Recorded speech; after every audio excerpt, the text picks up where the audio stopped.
to Meet the PI, presented by Animal Behaviour Live. In this podcast, we sit down with leading researchers to explore their research journey, the challenge they faced, and advice for the next generation. So welcome everyone to this new episode of the Meet the PI podcast from ABL.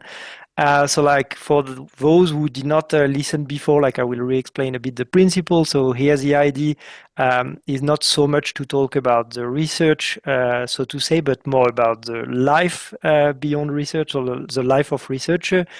Try to understand their career, try to understand maybe the bump that they have met during their way. And see basically how they arrive to the position that they are at the moment. I'm Alexis Buatois. I'm researcher in Switzerland at IISc, working on ecotoxicology and learning and memory in zebrafish. And today I will be with David McCluskey, who is retired, living in UK and studying environmental science. And in this episode, it will be our pleasure to discuss with VV BInoy. Welcome, BInoy, and thanks for being here and to just give us a bit of your time for this podcast today. So BInoy, you are assistant professor at the National Institute of Advanced Study in Bangalore, and your group is focusing on cultural variation in human cognition, environmental decision-making, and autobiographical memory. And the determinants of social decision-making and coping style in fishes. But a part of research, you are also in charge of the science communication program, in which you try to identify effective strategies for communicating science and technology in a multicultural society. We'll actually come back to this last point for sure during our discussion. So like the previous invitees of our podcast, BInoy, you will give a talk at our annual online conference the 13th, 14th of November. So if any of the people listening are interested in hearing more about the line of research of BInoy, we strongly encourage you to register, especially that it's a free conference. But so, as I say, today we'll more talk about your career path and try to understand your life as a researcher. And so this will bring to my first question. Your CV is quite dense, and you have defended your PhD already 16 years ago. I think I'm not wrong. So maybe you could tell us a bit more about your background, what bring you at your current position, working on this very specific line of research. Is it something that was particularly planned over time, or did you develop this line of research along your different research experience? Thank you, Alexis, for a very nice introduction. Okay, this is a very rare opportunity for researchers to open the box of Pandora they keep. So thanks a lot for this opportunity, and hello, David, for attending this interview and organizing this interview. So the question is very interesting. So people ask me, Alexis just said, what is your actual specialization? So I did my BSc with zoology with specialization in human genetics, MSc in entomology. Then I moved to animal behavior, and I studied fishes for my PhD. But now I am working on science education, science communication, as well as citizen science also, along with my passion, which I am continuing, that is the behavior and cognition in fishes. So actually, it was not planned. It was not planned because I was from a rural region of India, where generally children don't plan much. And it's 16 years before. So then, when you complete your BSc, you ask your teacher, "What is the next target?" They will say, "MSc. What else?" So we go for the MSc in the nearby college. And after I completed my MSc, I asked my teacher, "What is the next plan should I do?" He says the PhD. So I went to a nearby college, but I had an interest in psychology, even though I was more working with biology, but I had the inclination towards psychology. And during BSc, one of my teachers introduced me to a person who changed my life entirely. That was Desmond Morris. So he gave me a book on animal watching, which was quite interesting. I read it like a storybook. Then he introduced human watching, naked ape, then humans who. So by the end of my BSc, I have almost become a hardcore fan of Desmond Morris. So then what happened that I thought, since I have some interest in psychology, I should do something in this line. But opportunities are very low in India for animal behavior at that time. So what we did that I did my MSc. Then after MSc, I got an opportunity to study the behavior and ecology of fishes, which came as a project run by my MSc dissertation supervisor's friend. I thought it's quite interesting. I will go there. So the problem in India at that time was the animal behavior is restricted to very few species, and mainly a handful of institutions were doing that line of research. So my supervisor was trained in animal behavior, but he was a behavioral physiologist rather than a hardcore behavioral scientist. So then what happened that I joined the lab, and the first week was fun because he told me to understand what to study the foraging behavior of fishes, what food they eat, what food they select, what food they get in abundance and all. So every day I have to cut the gut, go to the market, collect the fishes, or go to the fisherman there, collect the fishes, come back, take the gut content analysis. By the third week, it was very boring to me. So I said to my professor that this is every day I'm getting the same thing, the same fishes, same organism. I said, why can't we study the psychology of these fishes? So he stared at me with a lot of doubt and asked me, are you serious? I said, I'm serious. Then he said, see, Binoy, even we don't know much about the psychology of macaques or even the apes, which is very close to human beings. And you are talking about an organism which is in the baseline of the evolution, which is in the level of tetrapod evolution, baseline of the tetrapod evolution. And at that time, I'm talking about 2001, 2002. It was not a prominent field also, this fish behavior and cognition. So then the problem was getting a resource to start the research. So after the negotiation, my guide said that you continue working for 6 to 7 months, come out with a work and present it in a standard conference. And if people agree, either you continue in my lab or you leave my lab. So I took it as a challenge, and I was in search for the resources. But my PhD center was a small college where getting resource was very difficult. So I started writing to renowned scientists in the field. Many of them supported me in my entire career. I will tell some stories during our conversation about that. So then, especially when I reported the food stocking behavior in fishes for the first time, I got support from Cambridge University. I hadn't any connection with the professor I wrote, and she took the pain of helping me in editing the paper and all. So then what happens that I found a book in the library that is the Animal Behavior in Laboratory by Paul Silverman. So there was exploratory behavior, there was behaviors work on social behavior, all these things in that. But the model system was flat. I started to replicate that with some new idea, that is how this kind of exploratory behavior works in these animals and all. So the problem was getting a model system. So because zebrafish was getting popularity at that time, but I was not much keen on zebrafish because in India, we get a lot of different kinds of fishes. Because I myself is from a rural region, and at least during my childhood, I might have read around 6, 7 species.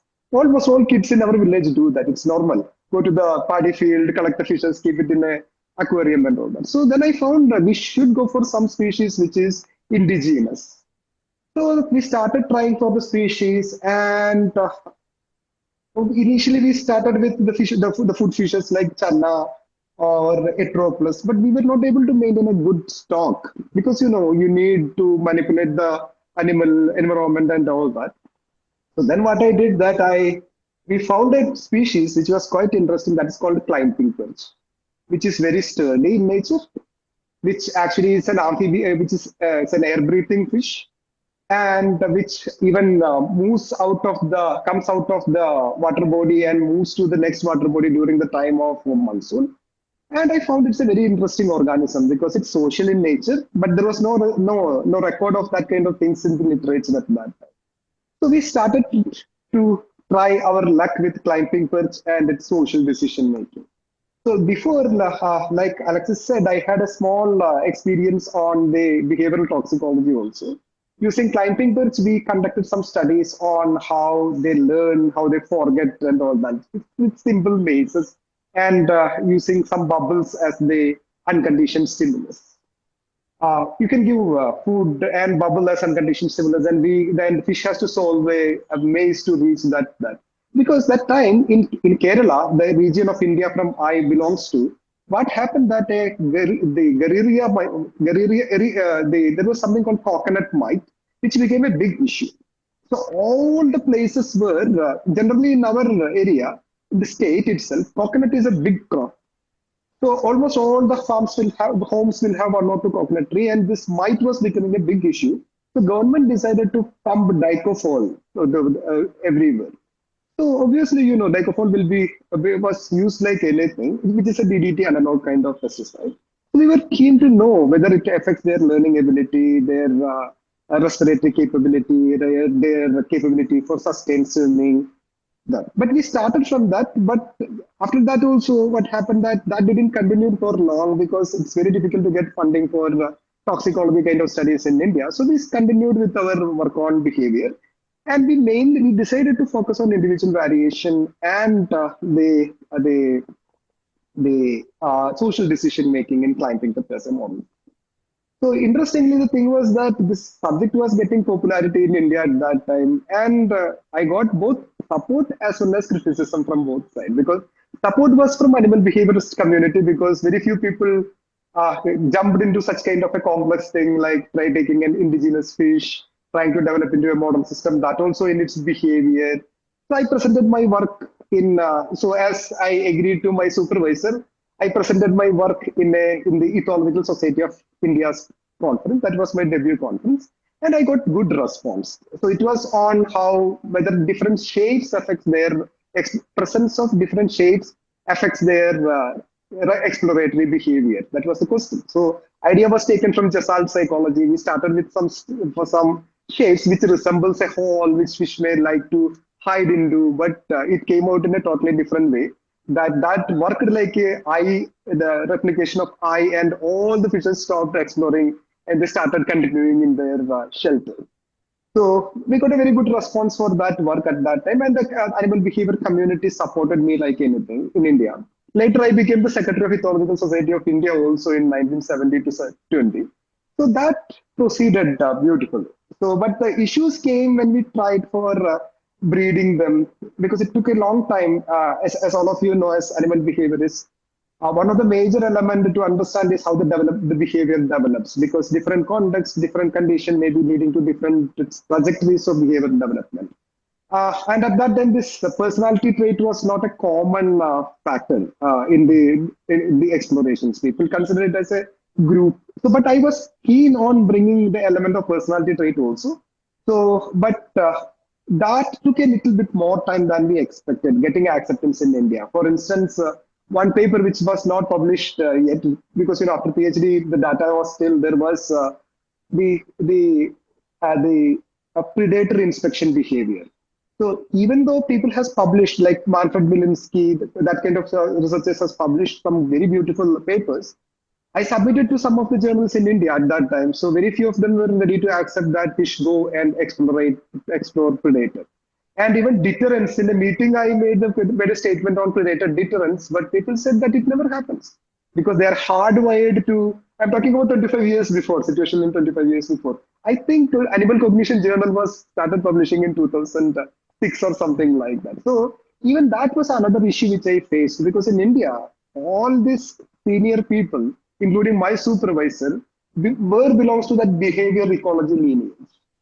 So when we write that the decision making in fishes, my supervisor or the contemporaries of my supervisor used to say that no, you cannot use that because you can say it like the behavior, that famous Morgan's canon. We all of us had to follow that Morgan's canon, Lloyd Morgan's canon, that behavior you should not bring the concept of mind when you talk about animal behavior. So that was it was a very difficult thing. So then slowly the trend changed. Fishes became popular. So many more species have started coming. And Kevin and Lalande in 2003 came out with a book on behavior and cognition in fishes. So slowly the scenario changed. So now I always say, because whenever I get invitation to speak about fish cognition research in India, I always say it was not an easy start because Hmm. there was lot of riddles, not getting the standard system, pressure from people saying that why don't you go for zebrafish because it's already available. So I'm not saying that it's a bad thing, but I'm saying that other species are also to be considered. So Hmm. still, you can see very rarely the smaller species get the attention. So my model system was a less considered species because it's a food fish, but it was not a prominent food fish also. So that now it is a standard system in India. Many labs work on fish behavior, cognition, decision making, and now we can even without much hesitation speak like there is some big five personality traits in fishes also, and even psychologists, psychiatrists, neurophysiologists, everybody becomes interested in it. Hmm. Recently, I had a discussion. I was having a discussion with a psychiatrist, and he said you should come to my institute and talk about to my students about the personality in fishes because he often believes that ocean personality trait or hexaco personality trait is the final word. So now we work on both we were earlier working on climbing perch. Now we don't work on climbing perch because it's not easily available nowadays in this. I moved to Bangalore, which is a city in India, where it's very difficult to transfer the fish from Kerala to here. We were earlier working on subterranean fishes also. So subterranean fishes which lives underground. When somebody makes a new well, you get the fishes, and will be living examples of regressive evolution. It don't have eyes. It don't have the features of fishes. Fins are degenerate. So we were trying to understand how their learning ability, personality trait, behavior flexibility works. And currently I work on Mercier, like you might have seen in the advertisement of ABL Live as a plenary lecture. I will be talking more about the Mercier, which is a charismatic species in India known as tigers of the freshwater. It's a Hmm. cluster of fishes which grows, many of which are mega fishes, which grows beyond 20 kilogram. The species which I am working on, I work on the juveniles of them only, grows up to 20 to 25 kilogram. Record is similarly, there is another species which is commonly studied in India, which is called Himalayan mercier. Record is 90 kilogram. So mega fishes, more attention from the people, but studied very, very, very little. So people are focusing on their distribution, ecology, and all that, but we have very little information on their behavior. Even though we talk about environment-based conservation, reintroduction, and all that, where behavior becomes a very important element. So that about my journey through animal behavior. Yeah, thanks a lot for all this detail. Actually, I could follow up a little bit on what you say. So, like you explained that basically, like you have some bump along the way, especially due to the fact that animal behavior in India was not so developed, and also that It was maybe like developed, but it was restricted to certain species only, to certain species, yeah. like in I, IISc. Oh, sorry, carry on. yeah, no worries.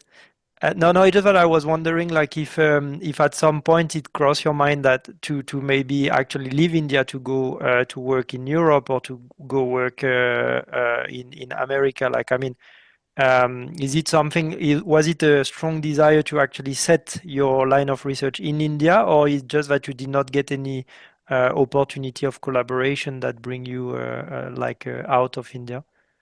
No, what happened that, during my PhD, what happened that once I started working and once I published my first paper, I started getting very high recognition because very few people were working on fish behavior or rather cognition as such at that time. Hmm. So what I used to do that I used to write to most of the prominent figures in the field. So even though I didn't visit Europe during my PhD, I got a lot of support. Like I was telling you earlier, the story of how I published a Journal of Fish Biology paper on food stocking behavior in fishes. So, and we found that hunger increases food stocking rather than eating in the climbing first. So what happened Hmm. that one, it was a serendipitous observation. I was feeding my fishes in the aquarium. Then I found that some of these fishes their mouth was full and even they were trying to fill the mouth with more and more pellets. So what I did that I took a video of that and I talked to my supervisor. he said, I didn't know any fish species which stocks food in the mouth. And I thought that generally, like in hamsters and all that, when the hunger increases, food stocking increases. So we decided to test that in this species. So, but the problem was that we were from a non-famous lab, which often creates a lot of trouble. And my supervisor was from rat. His model system was rat. He was not familiar in the fish field. We were finding it difficult to publish with the journals, even though it was a novel result. So what I did that I wrote to Professor NIAS Clayton in Cambridge University. At that time, she was the head of animal behavior department there about this observation. And she helped me in processing that paper and writing that, and I got it published in Journal of Fish Biology. So then during the PhD time, I got good recognition in India. So I hadn't came the traveling to Europe was not a didn't that was not a that didn't came out as a dream like many of the Indian scholars at that time. But I had a plan to go for a postdoc abroad because obviously we need to move to the next level. We want to try. I tried with some organizations. So, but what happened that I completed my thesis in 2009. So recession came. So I got a recognition. I got to work with some big names. I'm not telling their name. One was in Austria, and one was in Italy, mainly focusing on fish model systems. So they said that they are very interested in taking me as a postdoc at that time. But because of the recession, what happened that it was not easy to move and all that at that time. So then at that time, Government of India launched a program called Cognitive Science Research Initiative.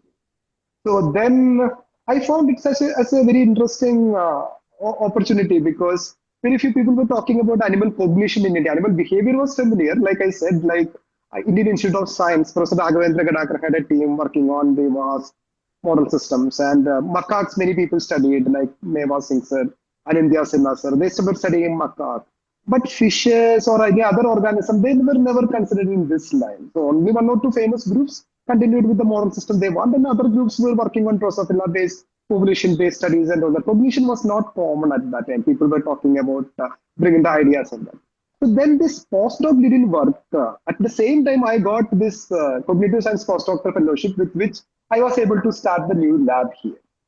So then what happened that when I came here, the institute liked my work and they said that they considered me for the faculty position. So even though I tried with many labs in Europe, at that time it didn't work, but I got the support from many of them through the online interaction which I had with them.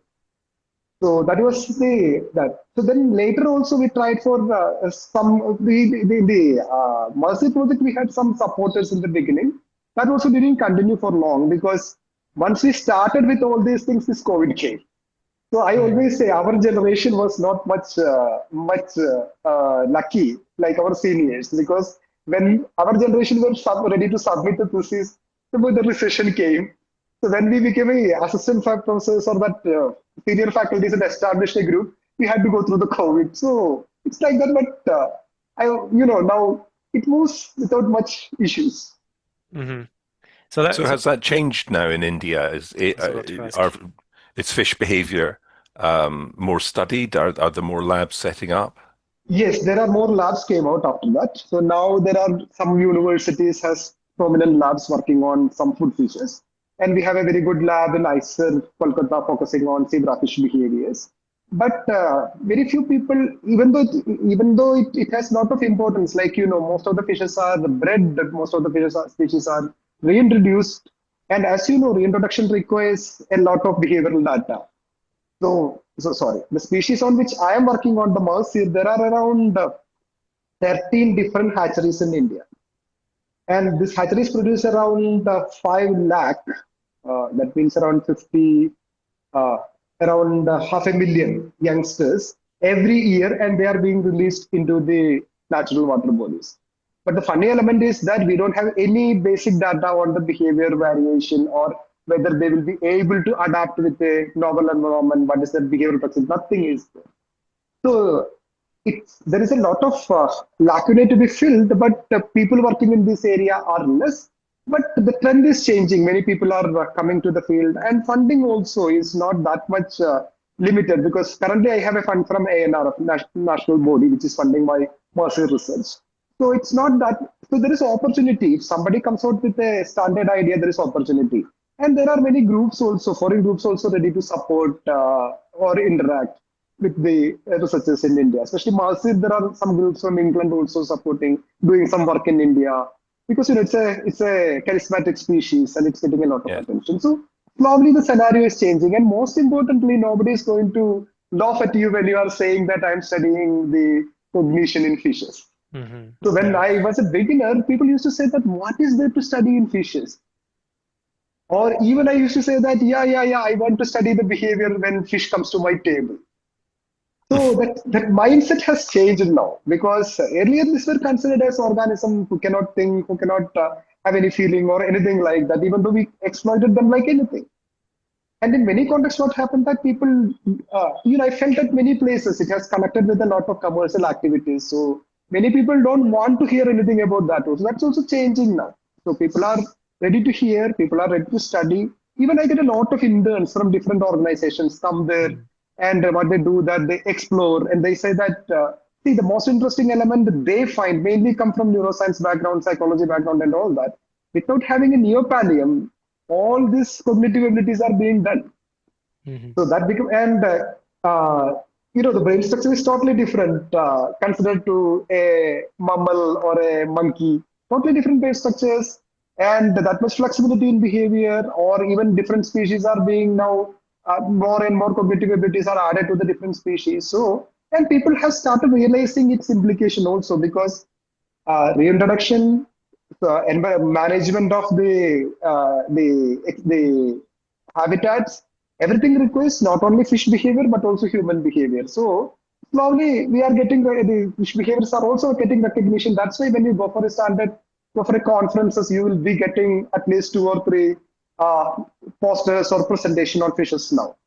So earlier, I used to, as a secretary of ESI, what I did was that I studied the existing system, which are the species getting more attention across India, so that we need to, we can come out with the plans to promote other species also.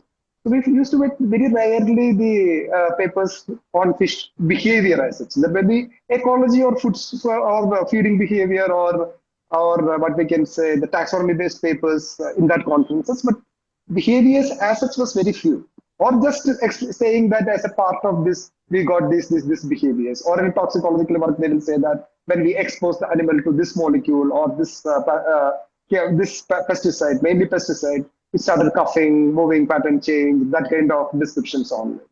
So now the scenario is changing, and even people are now talking about the zebrafish as a modern system in neuropsychiatry, neurology diseases, and all that.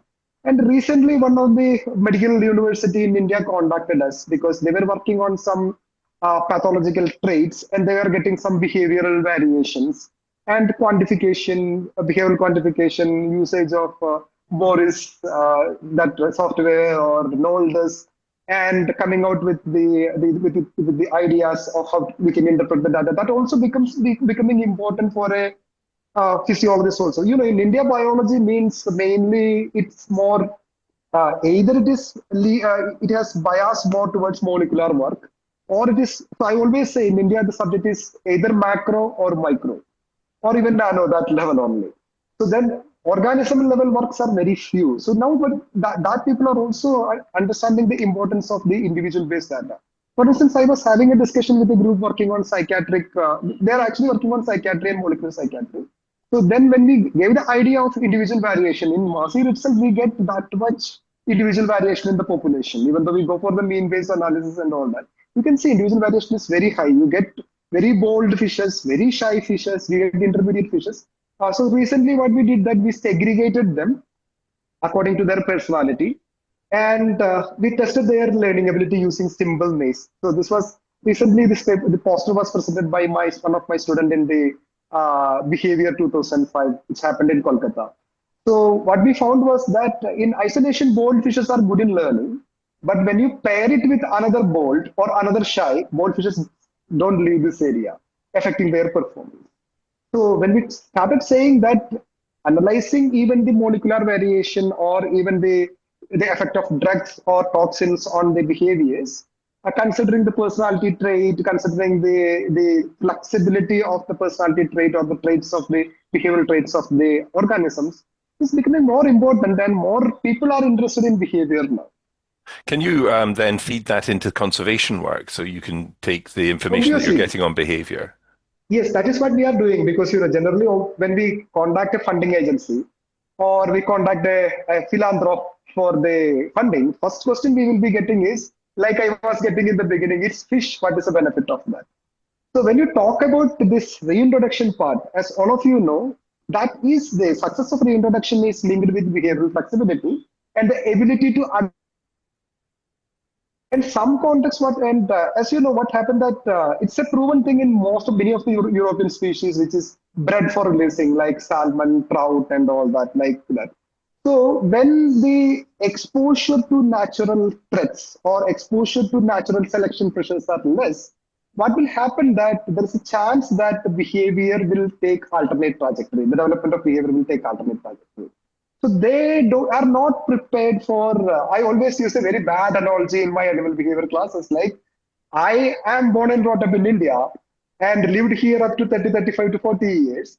One fine morning when I wake up, I am in the deserts of Arabia or the Amazon forests of Brazil. And I don't know who is a predator, what is my food, what is my shelter, where is my shelter. So generally what happens that if you know this behavioral flexibility and individual variation, there are a lot of literature available, mainly focusing on species found in temperate regions, otherwise the species like guppies, which is like a more like an aquarium species or a alien invasive species. To control, cultivate, or to conserve, you need behavioral information and cognitive information because behavior is the interface between environment, your external environment and your internal environment. If you are not able to manage that equilibrium between external and internal environment through behaviors, adapting to a novel environment after release may not be easy. So we are now seeing, because many of this, like I said, when we were studying the personality traits in Mercer, we found that Mercers generally in other species, goldfishes are very less social. So generally when you introduce them into a new environment, like an open field, they move to different places very quickly and they actually leave the group and come out with new colonies. But here they are very social. So it means that there is a very high chance that they will maintain that hierarchy and try to establish a group there and continue there, which is going to be very difficult because they will attract more predators there. Because more fishes means it's like more signals for the predator. So we are now in search of that. We are trying to come out with this. So when somebody asks, a funding agency asks, we often say that we are trying to come out with the catalog of behavioral deficiency happening in hatcheries. Because as I told you, 13 hatcheries in India are working in this line, but none of them have the data of what is going to happen to the individuals once they're released into the natural environment. Whether they have the capability to adapt to the changing environment, or whether the trajectory they take may end up as an evolutionary trap for them. Sometimes you know what happens when there is a new environment, all of us will try to adapt with that environment by bringing the behavioral change. So the behavioral change will work as a evolutionary trap because that may not be the best behavior in that context. So like if it becomes panic means animal will move fast, more fast moving animal means more predator attention. So we are trying to integrate that kind of elements and we are trying to popularize that also in India because we have a lot of fisheries colleges. Because inland fisheries is a big industry in India. So we are trying to now popularize these ideas in India that you need, again, behavioral data, and behavioral data is not a supplementary data. Behavioral data has to come from background to foreground if you want to conserve, culture the fish in a pond or anywhere because productivity can be increased by managing the behavior. Or if you want to control the alien invasive species, which is another issue India is facing. Tilapia is a common threat everywhere. Carp is a common threat for indigenous species. Clarius gariepinus, African catfish, is a common threat. We don't have any data how this Mercer, which is a charismatic species, which is a state fish of different states of India, when you release it, how they are going to interact with them. So the fundamental data we need to generate, that is not there, but I'm very optimistic that in coming future we may be getting more data in this line. Yeah, thanks. Thanks for all this detail about your research. Actually, like, we know that your research is mainly focusing on fish behavior and ecology, and like it was a great demonstration of it actually. But we can also see that you have developed some other type of collaboration. For instance, if I am not wrong, I saw that you have a project on mapping dengue mosquito population I had an in EVAL project Kerala. earlier. And I was wondering, regarding this, do you have specific strategy when it comes to build a collaboration, either like collaboration within India or collaboration internationally? Like maybe some advice for younger researcher who would like to build up strategy collaboration?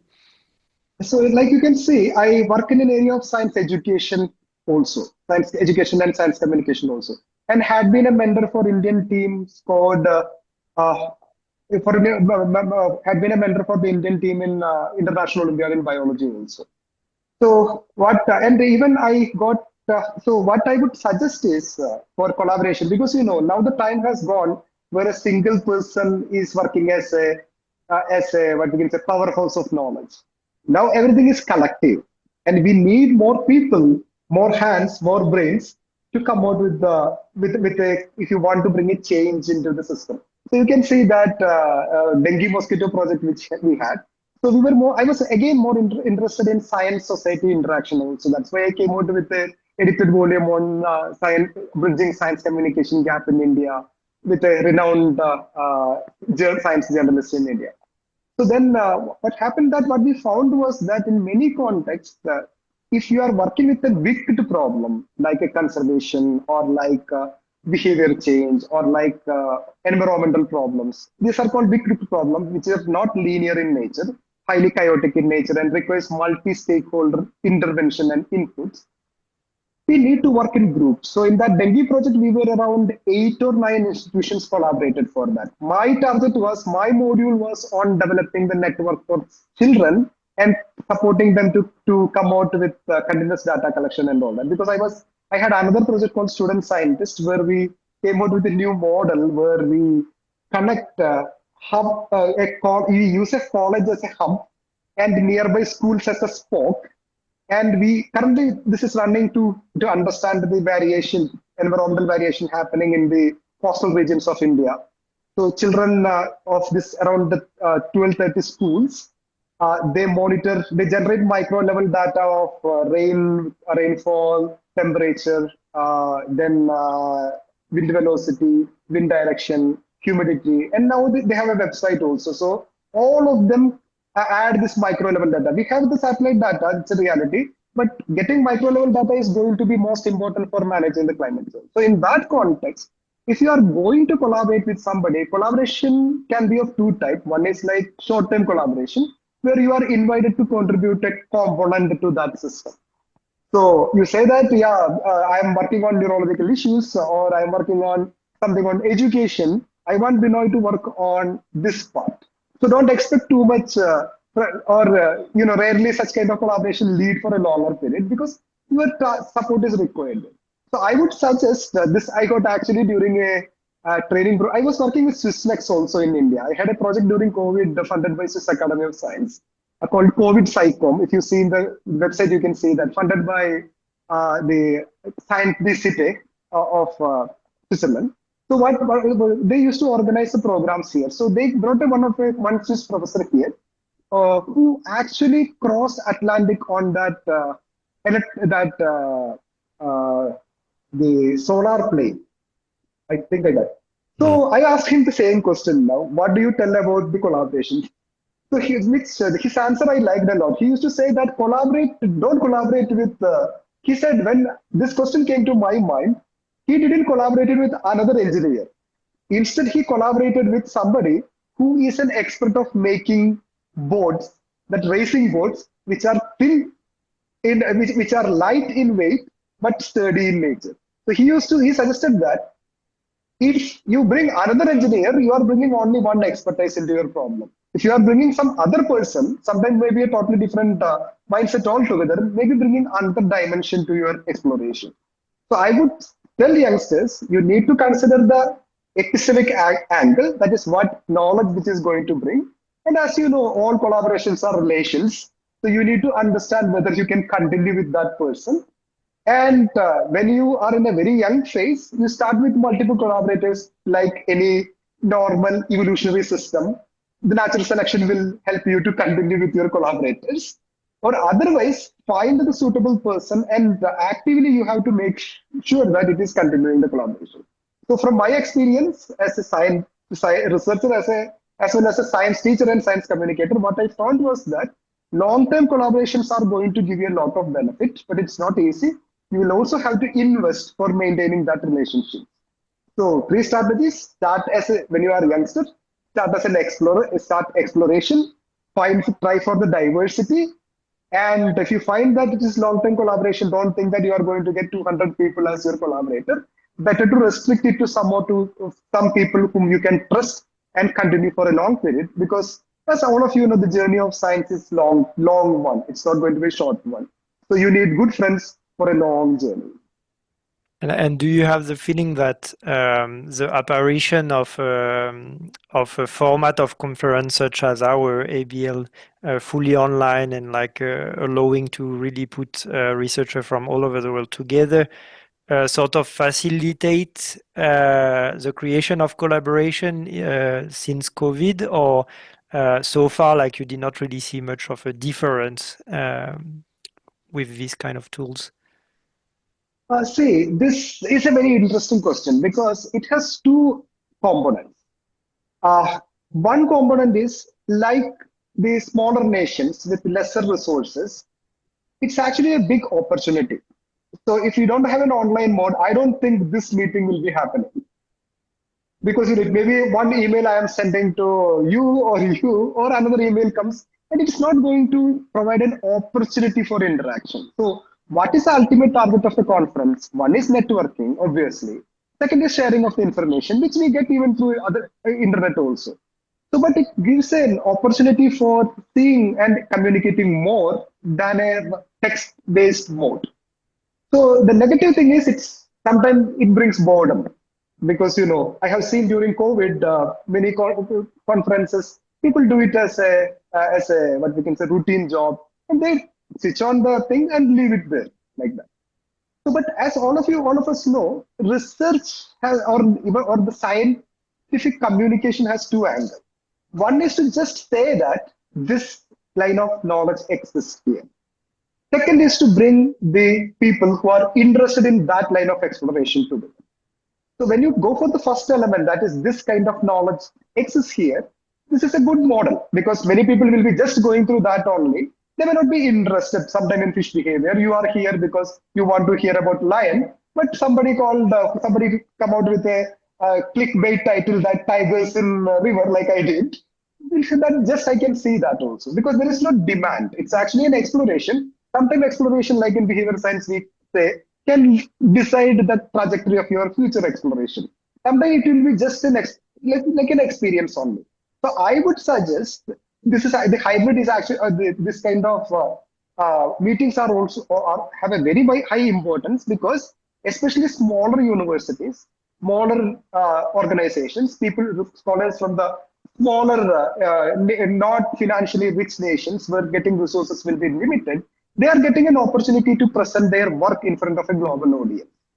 And we cannot expect, like in an animal behavior community, expect too many people because we ourselves is a very small community.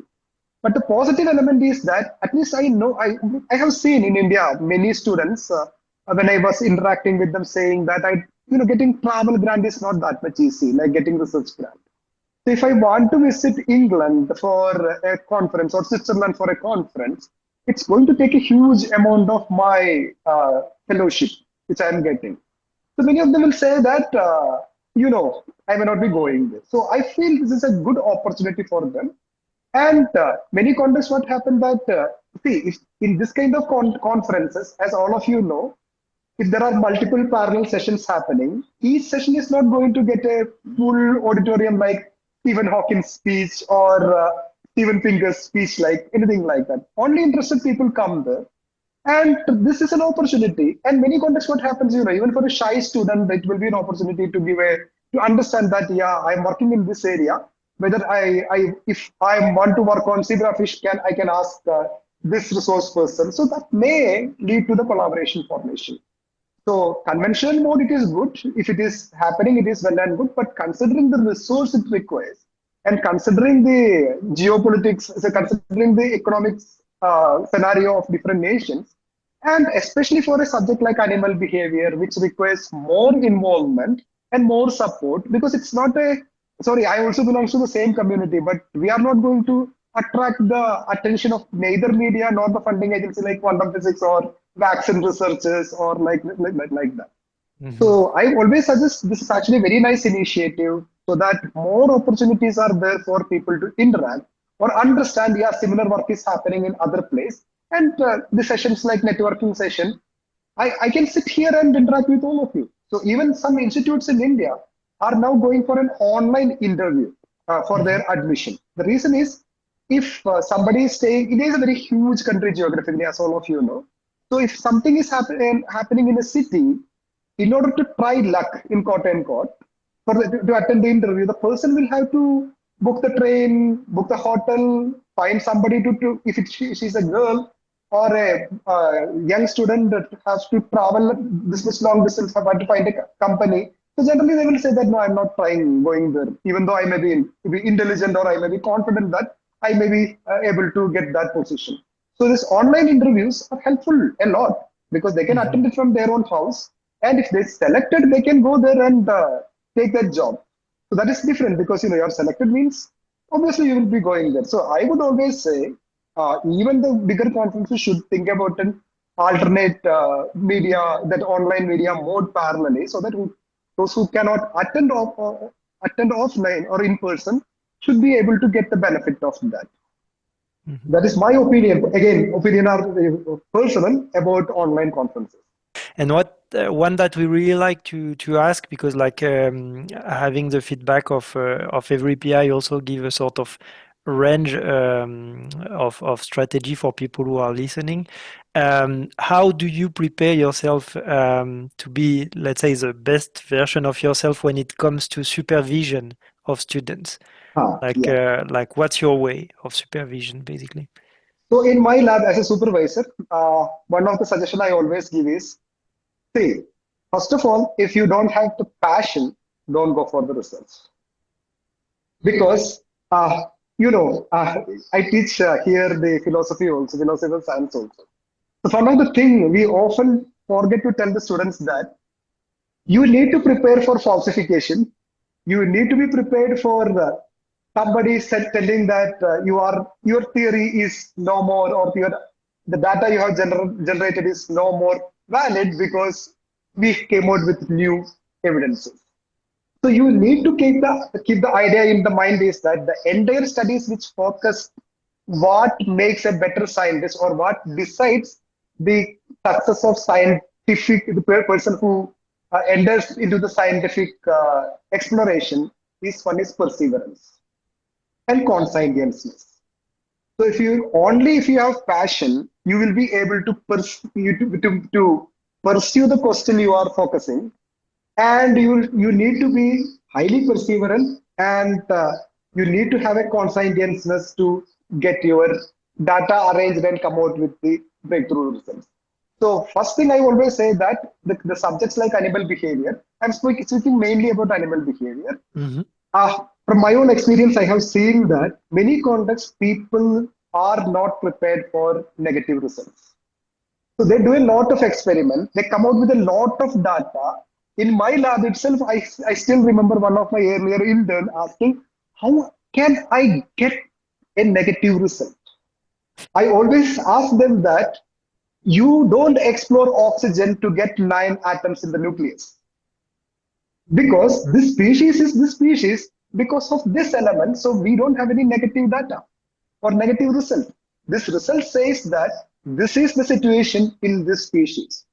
So first of all, don't think that animal behavior is a Tom and Jerry business where one animal interact with another animal, and people get a perception like that. I have seen people saying that, oh, when we talk to some other people, they will say that animal behavior is a very interesting research. You can see a lot of things which others cannot understand. Or, like you will be put into the category of this Harry Potter kind of people who can understand what snakes talk to others and all that. But it's not like that. It's a systematic scientific exploration which requires a lot of repeatability. You need to test multiple animals, you need to have very good patience, and you need to be prepared for the negative results also. So I often think about my initial days as a PhD student. Tested 10 fishes, and at that time the video recording was not there. We used to quantify the information at that time itself. And in the evening, even though it is late night, I used to analyze everything and do the statistical test. And I used to say that, yeah, already I covered 10 fishes. I may get a way to get a big result. Next 10 will be working in the opposite direction. What do you think actually bring this thing in a new generation of students, that they are coming with such an assumption that they need significant and positive results? Because I mean, like, I don't think that in university, like, any of the class are teaching that you need to have this. So, like, how this culture of the significancy and of the positive result came? I mean, what is your thought on this? See, the thing is, we in the scientific classes, what if you analyze, you can see that higher level of emphasis is given to the epistemic element only. And when we go for textbook-based learning, generally textbooks don't talk about the methodology part, and even the scientific papers don't talk about how many animals were negative or was away from the hypothesis you are planning to test. So generally, if somebody reads like just somebody who just completed their MSc or just completed their MPhil comes for a research, they often feel that I have a beautiful hypothesis which is going to work the way I want. So here it is an exploration of understanding the nature of an animal. So generally what happens that it's not like finding an engineering solution. So we come out with a mindset that I'm going to solve something, not explore something. So obviously what happened that I have seen people often ending up in disappointment because I don't call it as negative result nowadays, but I used to call it as negative result because this don't have any effect. Yeah. Or this animal don't learn. So that, or in this context, that's actually a positive result. But journals, in the publication industry also is highly dependent upon eyeballs. And as a science communicator, I can understand that they're also interested in the nowadays about the virality of the result. So obviously what happens that after doing all this experiment, you are getting a negative result. People often feel it as they know some or they made some big mistake or something like that. So we need to prepare them from the beginning itself, so that if this kind of results are trying to understand the essence, the nature of an animal or their abilities. So if we don't prepare them in the beginning by providing them introduction to animal behavior, many contexts you will be feeling this issue. So passion is very much important. Preparation for this kind of result is very much important. And if you are trying for a totally new species, you need to be prepared for the support also, because may not be any information available until and unless if it is a charismatic species, it's very difficult to come out with a totally new line of work. But everybody will be saying it is required. All of us knows that. So I would suggest as a PhD student, take a problem where some people are working, complete your PhD, and when you become a faculty, parallelly think about adding one more species, which may be related to your own species, or which may be a species which you want to work on, also to your list, so that if all your students do that, after one generation, there will be more species. We will be discussing about more species in this kind of context. Yeah, okay, that's great advices. So yeah, it's pretty much about 1 hour that we are discussing now. I hope So like we like to finish with our classical rapid fire questions series. So I will just like ask you question, and the idea is that you have to try to reply as short and as fast as possible. Yes. So like the first one is, if you had to explain your research to a 10 years old in one sentence, what would it be? I have taken the aquariums very serious. Okay. Looking back, what would you tell to your PhD or postdoc self? Complete PhD as soon as possible, get the license, then continue the bigger questions. Okay. If you did not end up being a researcher, what would you have done? I could have been a martial art coach. So I have a parallelly, I am studying and teaching martial arts also. Okay. What's your favorite animal? It doesn't have to be the one that you study at the moment. My favorite animal, as you know, my favorite animal is fish. That's all. Fish in general. And people call me fishy researcher in my institute. Okay, well, actually, so people already call you fishy. So, would you turn into a fish if it meant that you could better understand their behavior? I don't think so, because 32,000 species. Okay. It is better to be a human and explore 32,000 species. Okay. If you had a superpower, what would you change in academia? Funding schemes, because all projects are 3 years only generally, but behavior research requires more time. Mm-hmm. It's not a 3-year business. Yeah, I agree. Coffee or tea while working? Generally tea. Okay. But I like coffee also. You like coffee too. One moment of your career that remain unforgettable. I attended as a mentor, attending the International Olympiad in Biology, where uh, uh, India got the top position with Singapore for the first time in the history. Okay. Very nice memory. And if it was possible, is there anything that you would like to change in your career? Not much. So you're I happy believe with in it? accept as it is. That is my philosophy. Behavior teaches you that. Very nice.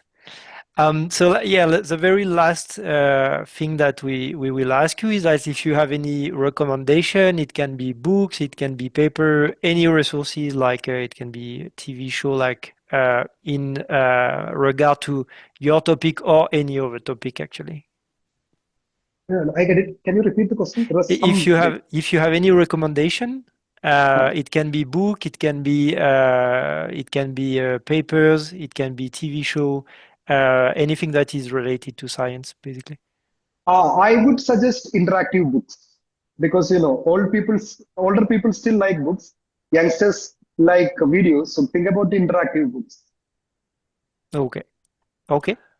Yeah, so thanks a lot, Binoy, again Thank for having been Thank you. with us today and to show us Thank you that very much. it's pretty much the main message for all the podcasts, but really to not give up and just if you have the passion and let's say the energy to put in, you can end up finding a position eventually and do what you like in research. As I say at the very beginning, so Binoy will give a talk, a plenary talk at our annual conference, the 13th and 14th of November. So we really invite you people to come and listen this talk and hear more about what you already described a lot during this podcast. And I'm sure that people will like to learn more about it. So thanks, Binoy, again for being Thank you. Thank you very much. Thank you very much.